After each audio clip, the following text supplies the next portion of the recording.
বৈষম্য বিরোধী ছাত্র আন্দোলন ঠেকাতে ২০ জুলাই কারফিউ জারি করে তৎকালীন আওয়ামী লীগ সরকার। তখন থেকেই ক্যান্টনমেন্টের বাইরে সেনাবাহিনী। ৫ আগস্ট হাসিনা সরকারের পতনের পরও দেশের আইন শৃঙ্খলা পরিস্থিতি নিয়ন্ত্রণে কাজ করে আসছে সেনা সদস্যরা।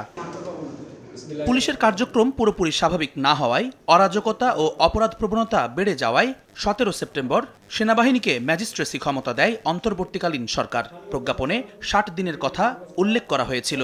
দ্রুতই শেষ হতে যাচ্ছে সময়সীমা। প্রশ্ন উঠেছে, কতদিন পর্যন্ত মাঠে থাকবে সেনাবাহিনী? কি হবে তাদের ক্ষমতার পরিসীমা? কতদিন থাকবে এটা সরকারের সিদ্ধান্ত, বিকজ সেনাবাহিনী ডেপ্লয় হয়েছে সরকারের সিদ্ধান্তে। সো সরকারই এটা নির্ধারণ করবেন যে সেনাবাহিনীকে কতদিন মোতায়েন থাকা প্রয়োজন।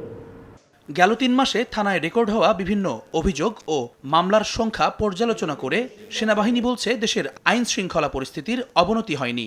এরই মধ্যে ৬,০০০-এর বেশি অবৈধ অস্ত্র, ২ লাখ গোলাবারুদ ও বিপুল পরিমাণ মাদকের পাশাপাশি চিহ্নিত অপরাধীদের গ্রেপ্তার করা হয়েছে বলেও জানানো হয় ব্রিফিংয়ে।